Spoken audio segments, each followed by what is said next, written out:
Buenos días. ¿Se oye y se escucha bien? Perdón, Sí, se oye y se señor. ve bien. Buenos días. Buenos Ya días, profe, sí. desde la primera clase ya estoy loco. Bueno, ok. Hoy necesito que prendan el video todos los que puedan porque necesito ver las caras a ver si me están entendiendo o si están entendiendo la materia o no. Porque hoy vamos a trabajar con las tablas y vamos a determinar estados de las sustancias y vamos a determinar el nivel energético del sistema, etcétera. Entonces necesito ver si en el semblante yo les veo si están entendiendo o no, y entonces yo tengo que estar llamando personalmente para ayudarles a que entiendan el uso de las tablas y cómo se determina el estado energético de las sustancias, ¿ok? Entonces es muy importante que hoy todos nos veamos y yo verles las caras para ver cómo andamos. Bueno, vamos a empezar a compartir. Entonces vamos a hacer un pequeño repaso de todo lo que hemos visto, ¿verdad? Definimos la termodinámica. Richard Feynman nos dijo que no se sabe lo que es la energía y con eso nos dio toda una herramienta para hacer las preguntas que queramos, porque si él, que es doctor, le hicieron esa pregunta y no supo contestarla, pues nosotros estamos con derecho de preguntar todo lo que queramos, ¿ok? Bueno, entonces, vimos la definición de trabajo, de fuerza, de entropía, definimos el sistema. ¿Qué es lo que estamos haciendo? Estamos construyendo un modelo físico-matemático de la termodinámica. Y ese modelo nos va a servir para determinar el nivel energético de un sistema y para determinar también cómo podemos sacarle potencia útil a un sistema a través de una sustancia de trabajo.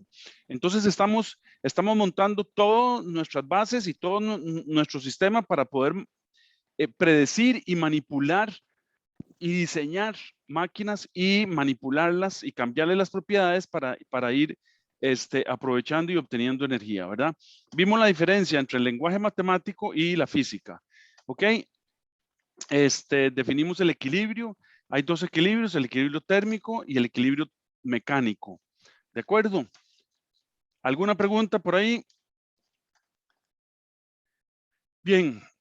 Definimos entonces que en nuestro modelo que estamos desarrollando necesitamos una idea muy importante que es el volumen de control y la superficie de control. Entonces, para poder analizar las máquinas, definimos el sistema termodinámico. ¿Ok? Entonces, esa cantidad fija de materia, la cual es objeto de estudio, es el sistema termodinámico. ¿Ok? Y está separada de los alrededores por una superficie. Diseñamos un sistema aislado, que es un sistema que en realidad no existe. No podemos tener un sistema totalmente aislado, pero sí podemos tener un sistema, digamos que aproximadamente aislado. ¿Ok? Ese sistema, entonces, es un sistema en donde a través de las paredes del sistema o de la superficie de control no cruza ni trabajo, ni calor, ni energía la superficie de control. ¿Ok? Entonces definimos el volumen de control, que es el volumen que me define la superficie de control y es el volumen que voy yo a analizar y ese volumen es donde va a estar el sistema termodinámico nuestro, del cual vamos a ver qué sustancias cruzan el volumen de control o la superficie de control y qué otras cosas cruzan en superficie de control. Por ejemplo, puede cruzar trabajo o puede cruzar potencia, ¿verdad? Los sistemas pueden ser cerrados o abiertos, ¿verdad? Un pistón es un sistema cerrado porque no hay flujo de masa en él. Toda la masa siempre es la misma, ¿verdad? Si estamos hablando de un pistón cerrado. Si estamos hablando de un pistón abierto, entonces tenemos un sistema abierto, ¿ok? Vimos el caso de una turbina de vapor, vimos el símbolo de la turbina de vapor. ¿Por qué el símbolo es así? Porque eso quiere decir que el vapor viene comprimido, viene a alta presión. Usted puede ver el vapor de dos maneras. Puede decir que está comprimido o puede decir que está a alta presión, pero significa lo mismo. ¿ok? Entonces el vapor viene a alta presión, lo que quiere decir que todas las partículas de vapor, todas las moléculas de agua en este caso, ¿verdad? Porque siempre vamos a usar como vapor de agua. Entonces, vienen apretujadas, vienen dentro de una tubería. Esa tubería es una tubería especial, de una pared especial, de una pared muy gruesa, porque si no la tubería explotaría y serían como granadas y entonces habría muertos todos los días. El vapor es una cosa muy peligrosa porque el vapor es compresible. El agua no es peligrosa porque el agua no es compresible. Entonces el agua, usted puede meterle la presión que quiera, que si algo se fractura, lo que sale es una gotita de agua. ¡Pip! Y listo. Y se liberó la presión. En cambio, con el vapor no, porque el vapor, todo el vapor está a una altísima presión y es como que si usted comprimiera un resorte de muchísima K, de una altísima K. Entonces, si se fracturara la tubería, todo el vapor va a querer salir por ahí. ¿Por qué? Porque todo es como un resorte que quiere salir por ahí. ¡Pum! Entonces explota toda la tubería y entonces la tubería se hace pedazos.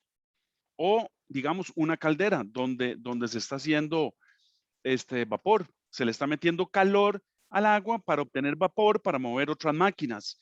Vean que el vapor es tan poderoso, lleva tanta energía, que con el vapor podemos mover máquinas muy grandes. ¿Ok? Por ejemplo, los reactores nucleares de 1200 megawatts cada uno, megawatts de potencia, se mueven a través de vapor. O sea, en la reacción nuclear, usted libera una cantidad de calor enorme. Acuérdense que la energía es igual a m por c al cuadrado en las reacciones nucleares. Entonces, esa cantidad de masa que usted está fisionando en un reactor multiplicado por la velocidad de la luz al cuadrado es una cantidad de energía enorme, pero enorme. Háganlo. Por ejemplo, 1 kilogramo de lo que ustedes quieran o pongan un décimo de kilogramo, pero multiplicado por 300,000 kilómetros al cuadrado, kilómetros por segundo, es una cantidad de energía enorme. Y esa cantidad de energía se convierte en calor y le ingresa al agua. Y entonces esa agua se convierte en vapor con una altísima energía específica. Y entonces producen una cantidad de vapor sobrecalentado enorme. Hoy vamos a aprender a trabajar y determinar si el vapor es sobrecalentado, si es una mezcla de estados o si es líquido comprimido. ¿Ok? Y vamos a ver lo que son los diagramas de fase y vamos a ver los diagramas que ya se han hecho en laboratorio de las propiedades del agua, que están muy bien tabuladas y están muy bien revisadas por muchos grupos de científicos y ya todo el mundo está de acuerdo en que esos gráficos y esos datos termodinámicos están correctos. ¿Ok? Bueno, entonces, ¿por qué el símbolo? La pregunta inicial fue, ¿por qué el símbolo de la turbina es así? Precisamente porque lo que nos está dando a entender es que el vapor viene comprimido y se expande en la turbina.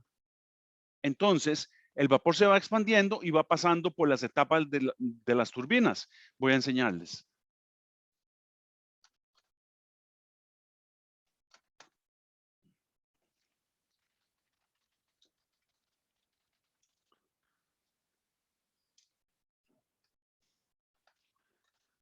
Voy a enseñarles. Aquí voy a cambiar para que vean lo que les estoy diciendo. Por ejemplo, aquí tienen, ven, esta es la figura de la turbina. El vapor entra a altísima presión en las primeras etapas, ¿verdad? En las primeras etapas entra a una altísima presión, entonces pega con los álabes y empieza a rotar la turbina, pero el vapor se empieza a expandir. Entonces, por eso es que la turbina es así, porque el vapor se empieza a expandir y entonces empieza a perder energía cinética y entonces, como él se está expandiendo, hay que aprovechar toda la energía cinética que va en él. Entonces, por eso las turbinas de vapor tienen esta forma. Y por eso, en la teoría, usamos ese símbolo de las turbinas de vapor, ¿ok? Bien, En las calderas es donde se hace el vapor, ¿ok? Incluso los reactores nucleares lo que tienen es una caldera, solo que es una caldera monstruosa, ¿ok? ¿Y por qué este es el símbolo? Bueno, porque las calderas tienen lo que se llaman los domos. En el domo de abajo está el agua, la cual recibe el calor primariamente y a través de tubos, que son estas flechas que están aquí, entonces vamos almacenando el vapor aquí arriba. Y de aquí, por eso puse la flechita M punto, o sea, el flujo de vapor sale del domo superior. Estos se llaman domos. ¿Ok? Esos son unos cilindros grandes. Vamos a verlos para que les quede bien claro.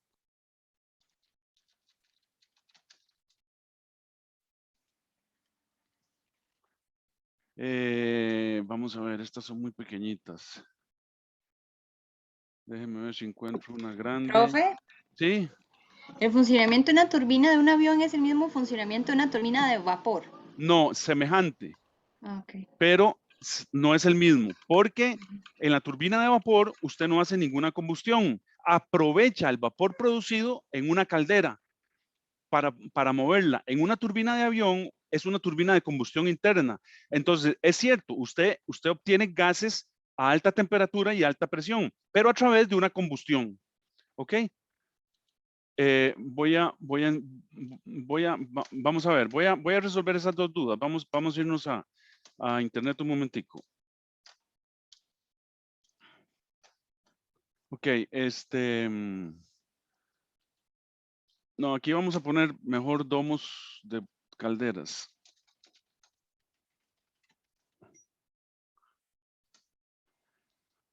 Ok, aquí está, ¿ven? Este es el domo donde está el agua y por aquí sube el vapor y aquí está el domo donde está el vapor. Y entonces de aquí se toma el vapor. Vean qué bonita esta otra. Bueno, aquí se ve muy bien. Aquí está el domo donde está el agua, se le mete el calor por aquí y el vapor sube por aquí y se va almacenando en el domo superior. Esta es una caldera acuatubular. Después, no, ustedes no en máquinas térmicas, es en la otra carrera. Bueno, aquí tienen otro esquema, ¿verdad? Aquí tienen el domo interior y aquí arriba se va acumulando el vapor. Si es vapor saturado, o sea, mezcla de líquido y vapor, entonces aquí arriba van a tener ustedes líquido y vapor saturado. Pero si es vapor sobrecalentado, solo se va a tener vapor a una altísima presión. ¿Ok? Y entonces sale el vapor y vamos a ver. Ok. Aquí está. Ven, abajo usualmente usted va a tener una mezcla de líquido saturado con vapor saturado. Pero arriba ya solo va a tener vapor sobrecalentado. Vamos a ver otras imágenes aquí. Bueno, no, está bien. Bueno, vean una caldera explotada. ¿Ven? Qué peligroso que es. Esta es una caldera antigua que explotó. ¿Por qué? Por mala construcción, porque falló una soldadura, porque falló una unión, por lo que sea. Entonces el vapor, como está comprimido, es como un resorte en todas direcciones. Entonces él quiere salir por esa pequeña fisura. Y entonces hace ¡plum! Y despedaza todo. Ahí, y entonces queda así. Perdón. Ok. Yo tengo otro caso por ahí de una caldera que explotó. Se los voy a subir a mediación. Ok. ¿Les queda claro lo que son los domos de las calderas? ¿Daniela? Sí. Bueno, entonces ahora vamos a contestar su pregunta. Daniela, turbinas. ¿Fue usted, verdad, Daniela, la que me la hizo? Sí, efectivamente, fui yo. Ok. Vamos a ver. Bueno, aquí hay turbinas hidráulicas y turbinas de vapor, pero no hay turbina. Aquí sí está la turbina de avión, pero no está el esquema. Aquí se ve. Ven, ¿lo ve, Daniela? Aquí atrás. Esto que está aquí es el compresor de la turbina. Lo que usted ve en la turbina del avión, este que está aquí, esta no es la turbina. Ese es el compresor. El compresor lo que hace es, a través del eje de la turbina que está girando por la combustión, empieza a jalar aire. Y como tiene varias etapas, le mete mucha presión al aire. Y entonces lo tira para atrás a la combustión. Y entonces los inyectores de los combustibles están dirigidos hacia atrás. Y entonces el combustible sale y junto con la presión del aire que viene del compresor de la parte de adelante de la turbina, entonces se produce el jet.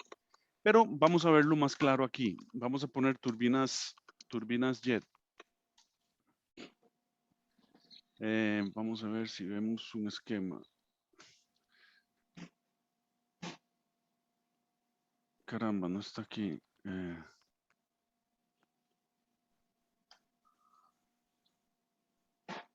Bueno, aquí este es un juguete de alguien, ¿verdad? Que hizo una turbina, un camión con turbinas, pero digamos, este es el mismo principio, le da velocidad al avión.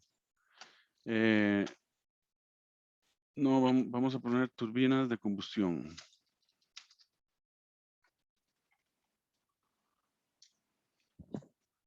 Exactamente, aquí está. Daniela, para que le quede claro, ¿ve? Todo este es el compresor. Entonces el compresor tiene varias etapas y cada etapa tiene más álabes.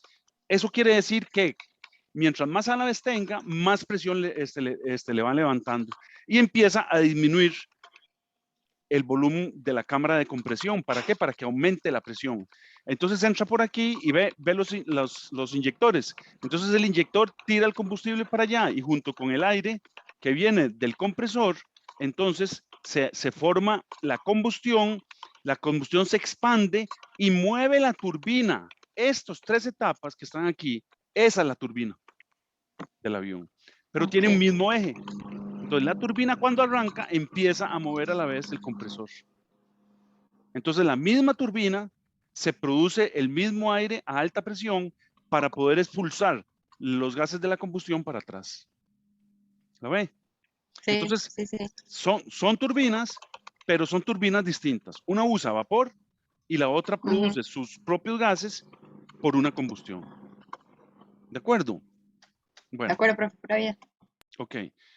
Bueno, vimos el concepto de mecánica estadística. Vamos a ver, tengo que volver.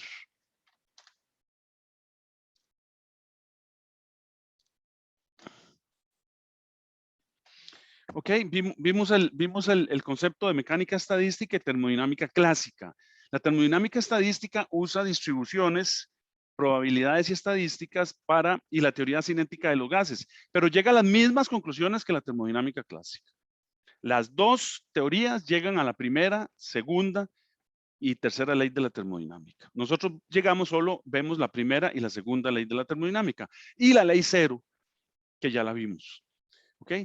Bueno, después nos metimos a hablar de una sustancia. Dijimos que las sustancias existen en fases, que existen 3 fases, la líquida, sólida y la gaseosa.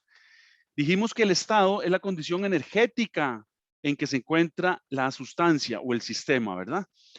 Y que el estado energético está definido por las propiedades básicas de las sustancias, que son presión, temperatura y el volumen específico. Aquí, en termofluidos, trabajamos con volumen específico, que es el inverso de la densidad. Ustedes todos estábamos acostumbrados, ¿verdad? Hasta que ya nos topamos con termodinámica, a trabajar con densidad, kilogramos por metro cúbico. Aquí se trabaja al revés, metros cúbicos por kilogramo. O sea, ¿cuántos metros cúbicos me ocupa un kilogramo de aquella sustancia en aquel estado energético? ¿Por qué eso es tan importante? Porque dependiendo de cuántos metros cúbicos tenga yo de vapor, ¿verdad? O sea, de cuánto me ocupe, así va a ser la presión y así va a ser la temperatura. Dijimos que los sistemas o las sustancias, ¿verdad? Tienen propiedades intensivas o extensivas. Y que las intensivas son independientes de la masa y las extensivas dependen de la masa, ¿verdad? Entonces las extensivas, digamos, son la masa, el volumen total, la entalpía total, etcétera.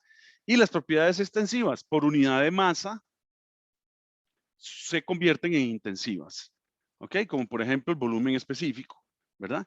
¿Eso por qué? Porque lo dividimos el volumen total entre la masa total y entonces tenemos metros cúbicos por kilogramo. Entonces se vuelve intensivas. ¿Ok? Y una nota importantísima que dijimos es que se necesitan mínimo 2 propiedades termodinámicas medibles para definir totalmente el estado energético de una sustancia. Y hoy vamos a aprender a hacer eso. Vamos a aprender a definir en qué estado está la sustancia. Ok, definimos procesos y ciclos. El proceso es una serie o sucesión de estados, ¿verdad? Donde se pasa del estado inicial al estado final. Y el ciclo, dijimos que es una sucesión de procesos, donde se pasa de un estado inicial, se hace un proceso 1, un proceso 2, se llega a un estado intermedio, se hace un proceso 3 y por último se vuelve al estado inicial. Hablamos de la igualdad de temperaturas, ¿verdad? Entonces decimos, si TA es igual a TB, si las temperaturas, o sea, la temperatura A es igual a la temperatura B si las propiedades medibles son constantes a lo largo del tiempo. ¿Ok? Y la ley cero de la termodinámica me dice que no importa la forma del cuerpo, si la temperatura del cuerpo A es igual a la temperatura del cuerpo B y la del cuerpo B es igual a la temperatura del cuerpo C, entonces podemos concluir que la temperatura A es igual a la temperatura C. Esto nos permite hacer y calibrar termómetros. ¿Ok? Porque claro, si nosotros tenemos que eso se cumple para los cuerpos, independientemente de la forma, independientemente de cómo se comporte, entonces podemos calibrar un termómetro usando uno de referencia. Bien, y por último, hablamos de temperatura relativa y temperatura absoluta, ¿verdad? Las relativas es porque es arbitrario. La escala Celsius y la Fahrenheit y la Rankine, todas son arbitrarias. La Celsius dijo, ok, cuando tenemos el agua en su triple punto, esa es la temperatura cero. Y cuando el agua ebulle, ese es 100 grados. Y entre el 0 y el 100 lo dividimos en grados. Plum, plum, plum, plum, plum. Listo. ¿Ok? Parecido fue con la Fahrenheit y con la Rankine. Y ahí están las fórmulas para pasar de una a la otra. Y se dio la temperatura absoluta. La temperatura absoluta es una temperatura que se mide con un termómetro especial de volumen que es muy preciso. Y entonces se hizo una extrapolación de a dónde iba a llegar cuando tuviéramos presión cero, y entonces la extrapolación da 273, menos 273.15 grados centígrados. Ahí vamos a tener el cero absoluto y la presión absoluta igual cero. Entonces, teóricamente, en el cero absoluto, la presión absoluta es igual a cero. Y cesa todo movimiento de las moléculas y de las partículas. Cesa. Todo el mundo quieto. Tranquilo. Toda la creación duerme profundamente y no hay movimiento de nadie. Entonces se supone que en ese punto, P igual 0 absoluto y T igual 0 absoluto, nadie se mueve. Absolutamente nadie se puede mover. Pero no se ha llegado. Entonces sigue siendo teoría. ¿Ok? Pero bueno, se han alcanzado temperaturas muy bajas. Realmente se han alcanzado temperaturas, creo que de 0.8 grados Kelvin. Y no se logra bajar de ahí. Entonces, claro, probablemente no se logra porque para poder extraer calor, usted tiene que meter energía, ¿verdad? Como hemos dicho, para poder extraer calor. Pero entonces siempre al meter energía, parte de esa energía se queda en la sustancia en la cual estamos midiendo la temperatura. Entonces, es muy difícil obtener una máquina que sea tan perfecta que no le pase energía a la sustancia que queremos llegarla a 0 Kelvin. Entonces, ¿verdad? Por ahí debe andar el asunto. Bueno, definimos las presiones. Entonces, sabemos lo que es la presión atmosférica, es la medida por los barómetros, ¿verdad? La presión absoluta es la medida a partir del cero absoluto. Y la presión manométrica es la que mide diferencias de presiones con respecto a la atmósfera, ¿verdad? Entonces tenemos aquí, por ejemplo, una presión manométrica mayor que la presión atmosférica y aquí tenemos una presión manométrica menor que la presión atmosférica, ¿ok? Bueno, la primera ecuación que escribimos, presión absoluta igual presión atmosférica más presión manométrica. La segunda ecuación, delta P es igual a rho G delta H. Vamos a ver que cuando queremos resolver un manómetro de tubo, ¿verdad? Con distintas sustancias, entonces lo que hacemos es simplemente una sumatoria de fuerzas. Sumatoria de fuerzas en la dirección vertical igual a 0. Y entonces obtenemos la presión del otro lado o la incógnita que nos están pidiendo. Ahí vamos con calma, vamos a resolver un problema de esos.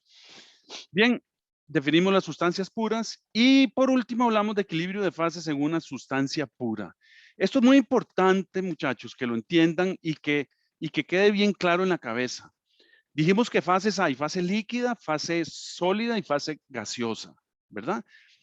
Entonces, cuando nosotros tenemos una sola fase, pues bueno, muy bien, tenemos solo, por ejemplo, la fase líquida, aquí. Entonces estamos aquí, ¿verdad? A la presión que estemos. Entonces, si empezamos a meterle calor a esto y el pistón es libre de moverse, entonces este es un proceso a presión constante. ¿Por qué? Porque no le estamos poniendo presión extra al pistón cuando se empieza a mover para arriba. Simplemente, aquí que tenemos la presión atmosférica más la presión debida al peso del pistón. Entonces, este es un proceso a presión constante, punto. Entonces, P1 es 0.1 megapascales, P2 0.1 megapascales y P3 0.1 megapascales. Mientras tengamos dos fases coexistiendo, las propiedades no cambian. ¿Ok? Y siempre y cuando, por supuesto, tengamos, digamos, que la presión es constante, ¿verdad? ¿Ok?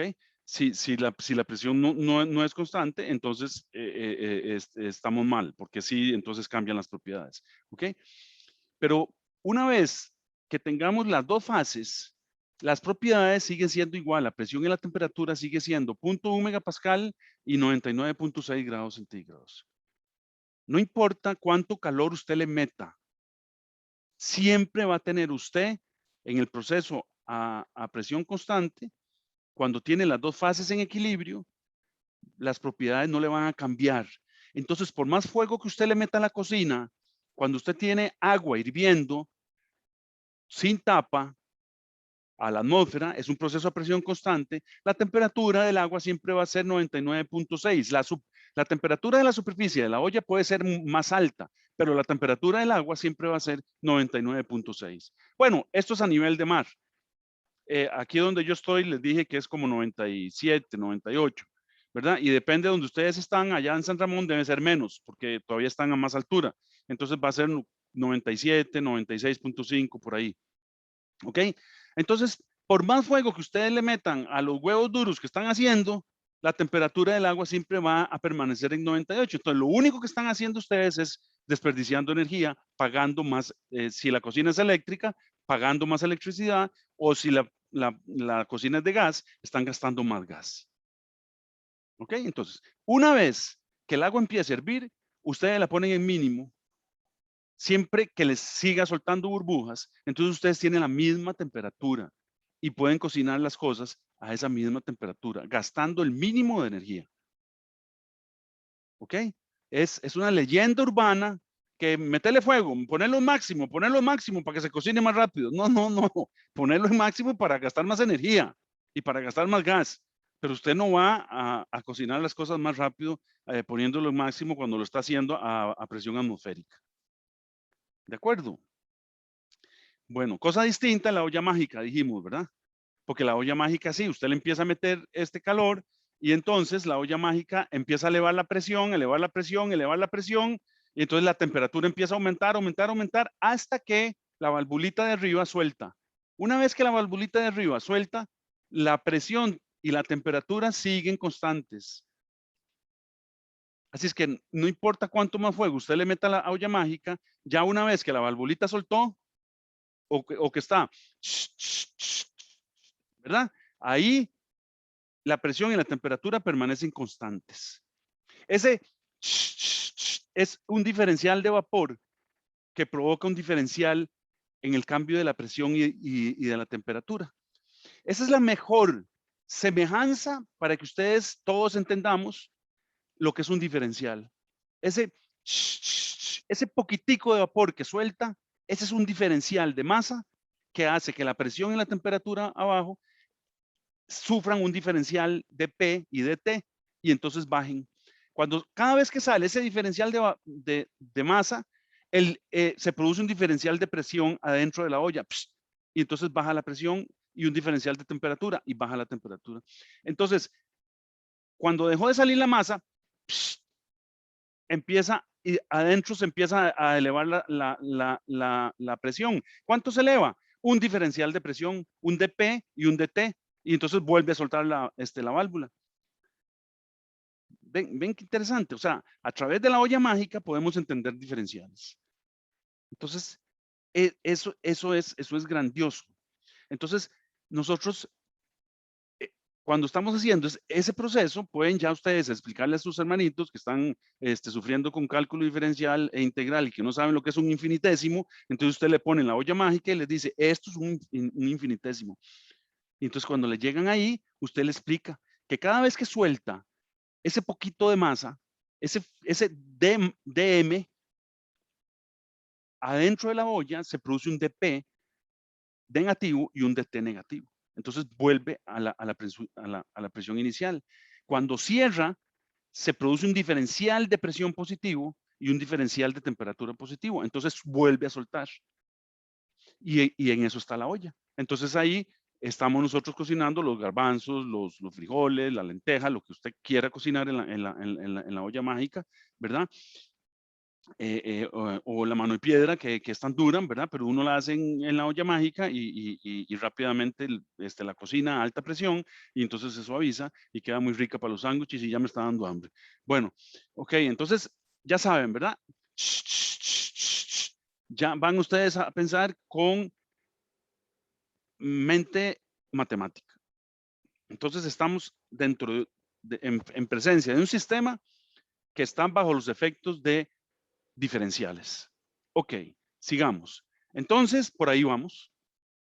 Ok, entonces ahora vamos a entrar a la clase número 1 de hoy. Y entonces vamos a decir, vamos a ver unas definiciones importantes.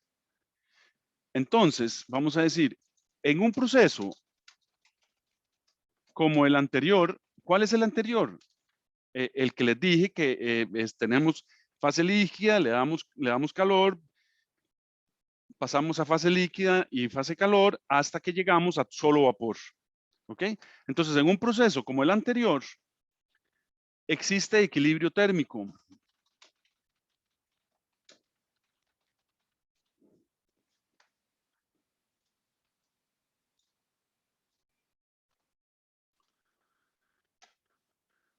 Térmico y mecánico.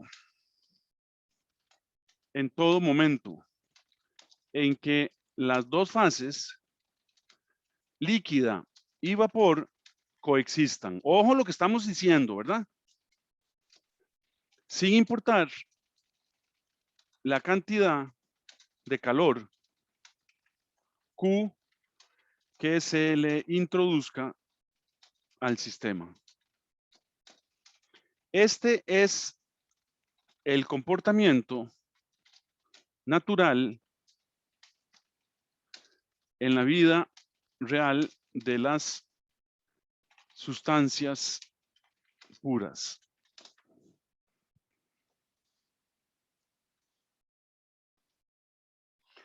Entonces, como resulta que tenemos ese fenómeno que cuando empieza la ebullición tenemos el equilibrio térmico y mecánico, entonces se definen dos temperaturas, se definen dos conceptos fundamentales: temperatura de saturación y presión de saturación. ¿Por qué de saturación? Porque ambas fases, líquida y gaseosa, están en equilibrio. entonces están en estados saturados. Entonces decimos temperatura de saturación. Entonces decimos, es la temperatura a la cual a una presión dada se da la evaporización. Ojo, ojo lo que estamos diciendo. A la cual a una presión dada. ¿Ok? Entonces, primero, ¿verdad? Estamos trabajando en una presión. Esa presión no la vamos a cambiar. Entonces, a esa presión vamos a medir a qué temperatura se da la evaporización. Esa temperatura se llama temperatura de saturación.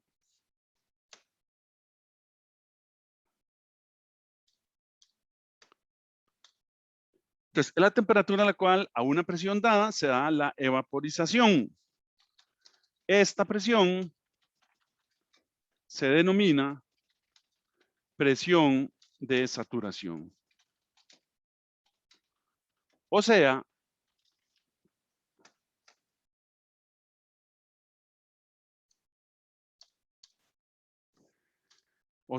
¿qué es lo que tenemos? Ok, vamos a tener que una temperatura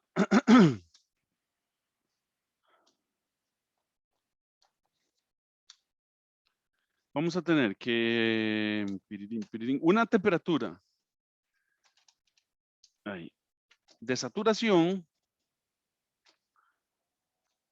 implica una presión de saturación. Y hagamos el caso al revés. Fijemos la temperatura.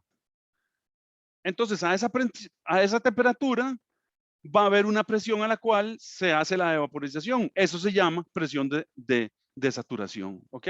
Entonces decimos, y presión de saturación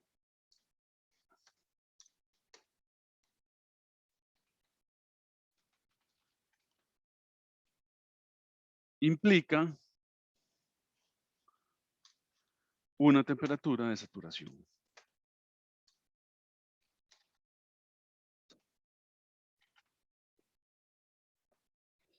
¿Ok?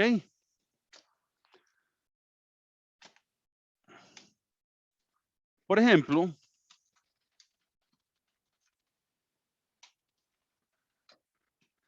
a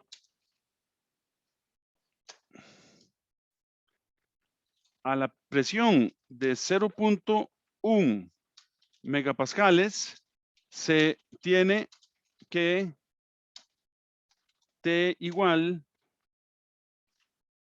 perdón, a la presión de saturación. Perdón, a la presión se tiene que, la temperatura de saturación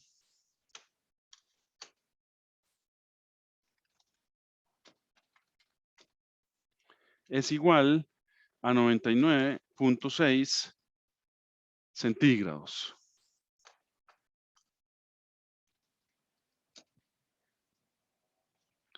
Y al revés, a temperatura igual a 99.6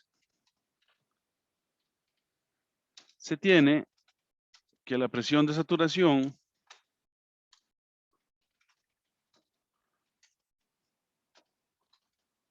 igual a 0.1 megapascales.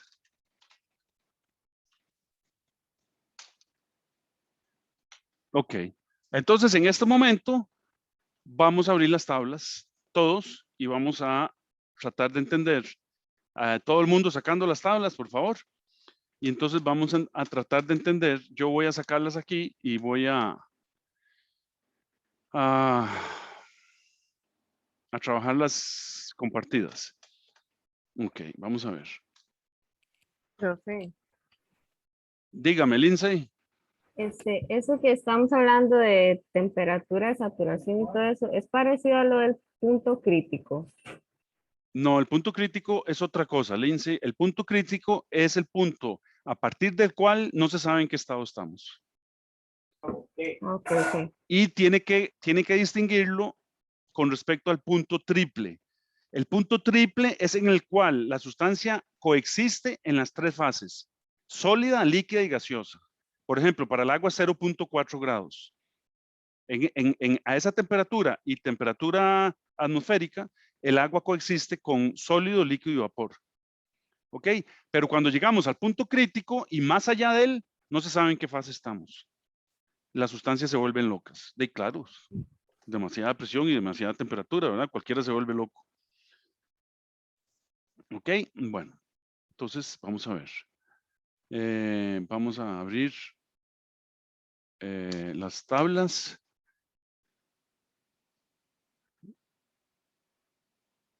Pero ¿dónde tengo yo mi libro? Cursos de termodinámica. Aquí está. Ok.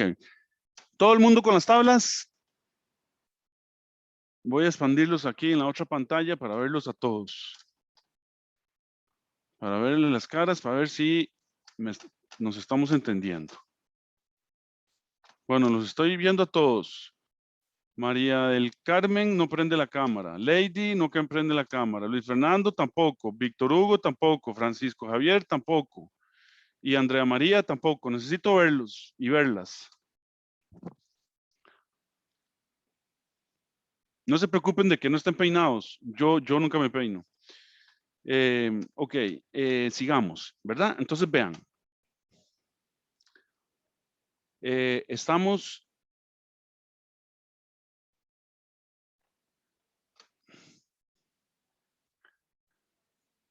Ya esta cosa se trabó. Un momentico, démosle chance.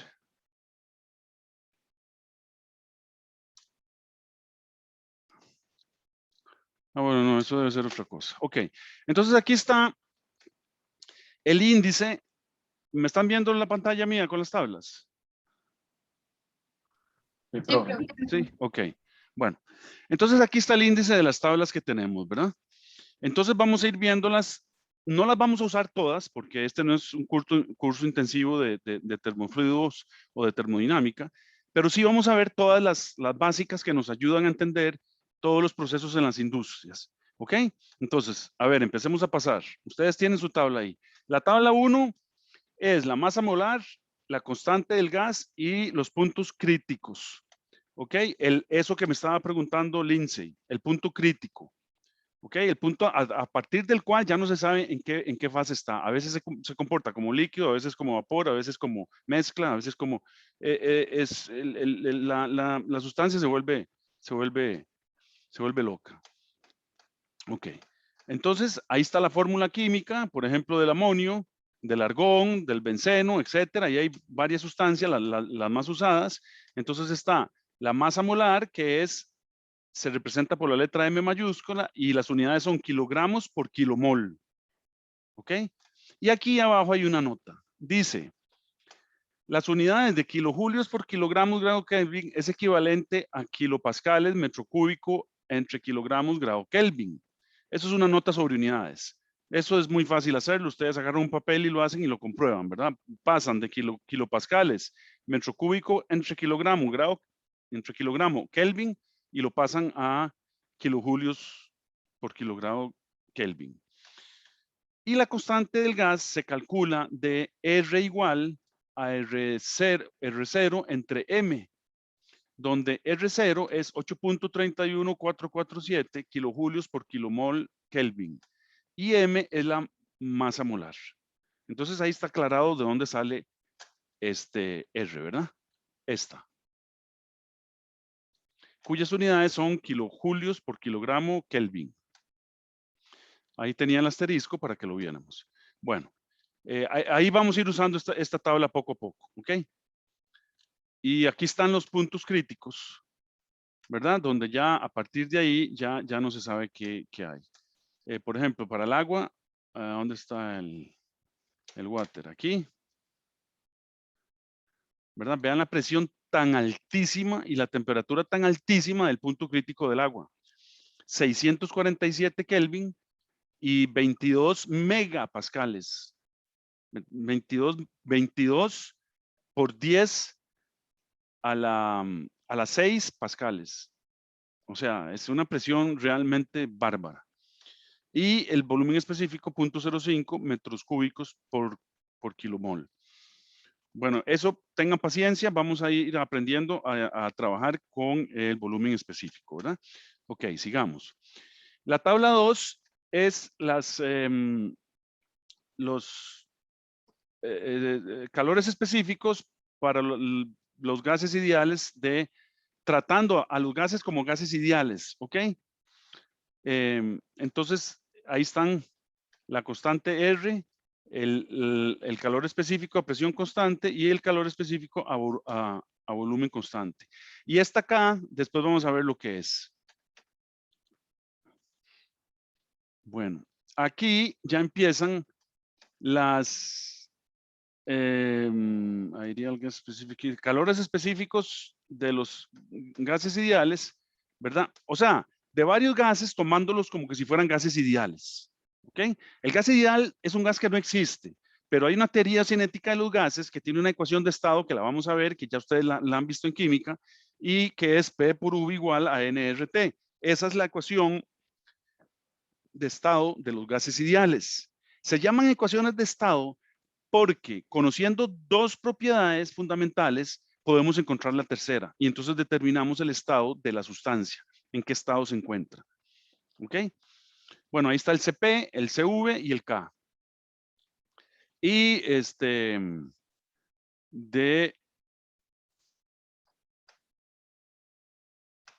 aquí están la sustancia, el aire, tratado como que si fuera gas ideal, el dióxido de carbono, el monóxido de carbono, etcétera, y ahí le van diciendo los. Ok, esta es una ecuación para encontrar el calor específico a presión constante para distintas sustancias, ¿ok? Donde, digamos, se han determinado las constantes A, B, C, ¿verdad? A, B, C y D, para que esta ecuación le dé un calor específico a presión constante bien aproximado. Aquí está el porcentaje de error. ¿Ok? Entonces, ahí le dice, esta ecuación funciona en este rango de temperaturas con estas constantes. Esas son las constantes para el nitrógeno. Entonces, dentro de este rango de temperatura, el error máximo es 0.59 y el promedio es 0.34. Entonces, ven, es una ecuación que me da el calor específico a presión constante bastante, digamos, bastante aproximado al real. O sea, el error es pequeño. En cambio, a ver, un error mayor aquí, por ejemplo, 1.46. 1.46 es para el acetileno, ¿verdad? Con estas constantes, usted las sustituye en esa ecuación y en este rango de temperaturas, usted tiene un error máximo de 1.46 y un promedio de 0.59. Ok, se pasa de 1 el error, pero tampoco es que llega al 5%, ¿verdad? O al 10%. O sea, sigue siendo bajo el error. Ok. María del Carmen, ¿me está siguiendo? Sí, usted, María del Carmen. No le entendí el nombre, profe. Sí, sí. Sí, ok. Sí. Lady de Los Ángeles. Sí, profe. Sí, bueno, ok. Sigamos entonces. Aquí están las propiedades de los líquidos, sólidos y algunos alimentos. Esa no la vemos mucho, así es que no voy a detenerme en esa. Aquí tampoco. Ah, bueno, esta es la continuación de la que dije que no íbamos a ver mucho. Y aquí empezamos con la temperatura, la tabla de temperatura. Entonces aquí nos dice agua saturada. ¿Qué quiere decir agua saturada? A ver, Sharon, ¿qué quiere decir agua saturada? Sí, profesor, que supongo que la temperatura está como en saturada, ¿no? O Mm, es o algo parecido. No, algo parecido, pero que lo dijimos en el experimento mental que hicimos, que teníamos líquido, después estados saturados y después vapor, nada más, ¿verdad? Cuando agua saturada quiere decir que pueden existir el vapor y el líquido en equilibrio. Ujú. Eso quiere decir agua saturada, ¿ok? Entonces vamos a ver si es cierto lo que dijimos en los apuntes de clase. Vámonos a 99.6, bueno, no está. Pero si hacemos una extrapolación, aquí entre esto y esto, que lo vamos a hacer mucho en el curso, tienen ustedes que aprender a interpolar y extrapolar. Supongo que ya lo saben, ¿verdad? Leonardo, ¿ya usted sabe interpolar y extrapolar? Creo que sí, profe, nada más que hace mucho no lo hago. Ok, bueno, pues tienen que recordarlo, porque muchas veces nos vamos a encontrar que nos dan valores de las tablas que no están. Entonces, si interpolamos entre 95 perdón, ¿qué fue lo que dijimos en clases? A 99.6.1. Si interpolamos y llegamos a 99.6, vamos a encontrar que estos son kilopascales. Entonces vamos a encontrar que la presión son 100 kilopascales. Entonces, aquí en la temperatura de agua saturada, ¿verdad? Para el agua saturada vamos a tener dos tablas. La tabla de temperatura y la tabla de presión. Aquí está la tabla de temperatura, continuación y concluida. Y aquí está la tabla de presión. Entonces vámonos a 0.1 megapascales. ¿Ven? 0.1 megapascales, o sea, 100 kilopascales, 99.6 es la temperatura de saturación. ¿La ven? Aquí dice temperatura de saturación en centígrados. Y aquí la presión en kilopascales.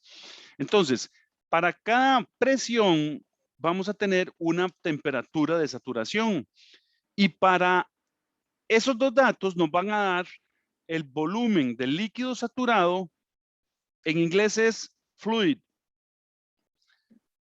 Nosotros podemos seguir llamándolo fluido también. Lo que pasa es que el gas es un fluido también, pero lo podemos distinguir y decir volumen específico del gas.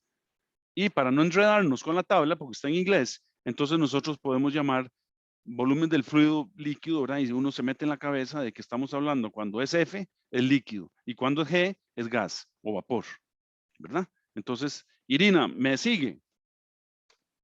Sí, bueno. Leoni.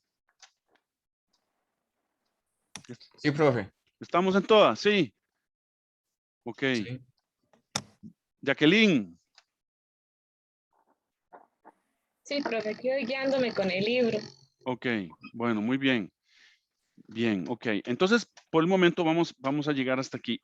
Después sigue la conclusión de la tabla de presiones, la conclusión, y después sigue agua sobrecalentada. No la vamos a ver porque necesitamos ver los diagramas de fase para poder entender qué son estas propiedades. Entonces no vamos a seguir hasta que en la próxima clase veamos los diagramas de fase. ¿De acuerdo? Qué horror, ya son las 10:57. Me pasé 7 minutos. Bueno,